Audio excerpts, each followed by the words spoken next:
ਆਕਬ ਭਾਈ ਆਏ ਨੇ ਜ਼ਫਰਵਾਲ ਤੋਂ। ਝੋਟੀ ਇਹਨਾਂ ਨੂੰ 2 ਟਾਈਮ ਚੁਆ ਕੇ ਦਿੱਤੀ ਏ। ਆਕਬ ਭਾਈ ਝੋਟੀ ਦੋਵੇਂ ਟਾਈਮ ਚੋਈ ਜੇ, ਕਿੰਨਾ ਦੁੱਧ ਦੋਵੇਂ ਟਾਈਮ ਚੋਇਆ ਜੇ ਦੇ ਥੱਲੋਂ? 16 ਕਿਲੋ ਚੋਇਆ। 8 ਕਿਲੋ ਸਵੇਰ 8 ਸ਼ਾਮੀ। ਸਵੇਰੇ ਕੋ ਵਪਾਰੀਆਂ ਵਾਲਾ ਕੰਮ ਤੇ ਨਹੀਂ ਹੋਇਆ, ਕੋ ਪਾ ਦੁੱਧ ਘਟਿਆ ਤੇ ਨਹੀਂ ਵਧਿਆ ਏ ਸ਼ਾਮ ਨਾਲੋਂ। ਲਓ ਜੀ ਭਾਈ ਦੇ ਅੱਲਾ ਪਾ ਕੇ ਬੂਰੀ ਝੋਟੀ ਜਿਹੜੀ ਉਹ ਨਸੀਬਾਂ ਦੇ ਵਿੱਚ ਕਰੇ। ਠੀਕ ਹੈ, ਇਹਨੂੰ ਥੋੜੀ ਦੇਰ ਤੱਕ ਇਨਸ਼ਾਅੱਲਾ ਲੋਡਿੰਗ ਕਰਾ ਕੇ ਪਰਦੇਸ ਬੈ ਕੇ ਭਾਈ ਸਾਡੀ ਵੀਡੀਓ ਵੇਖਦੇ ਹਨ।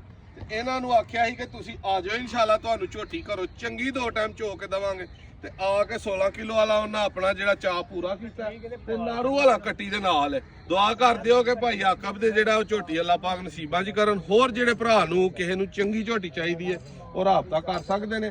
ਤੇ ਬਾਕੀ ਵਪਾਰੀਆਂ ਵਾਲਾ ਕੰਮ ਜਿਹੜਾ ਨਾ ਉਹਦੇ ਮੈਂ ਸਖਤ ਹੀ ਖਿਲਾਫ ਆ ਕਿ ਇਹ ਜਿਹੜੇ ਬੰਦੇ ਅਕਸਰ ਮੰਡੀਆਂ 'ਚੋਂ ਜਾਂ ਵਪਾਰੀਆਂ ਕੋ ਖਰੀਦਦੇ ਨੇ ਡਾਕੇ ਵਾਲੀਆਂ ਮੱਝਾਂ, ਉਹ ਅਕਸਰ ਭਾਈ ਸਾੜੂ ਕਰ ਜਾਂਦੀਆਂ ਨੇ। ਬੰਦੇ ਸਾਰਾ ਦਿਨ ਨੁਸਖੇ ਪੁੱਛਣ ਵਾਲੇ ਇਹੀ ਆਂਦੇ ਨੇ ਕਿ ਫਲਾਣੇ ਥਾਂ ਲਈਏ ਤੇ ਸਾੜੂ ਕਰ ਗਈ ਹੈ, ਫਲਾਣੇ ਥਾਂ ਲਈਏ ਤੇ ਘਟਾ ਗਈ ਹੈ।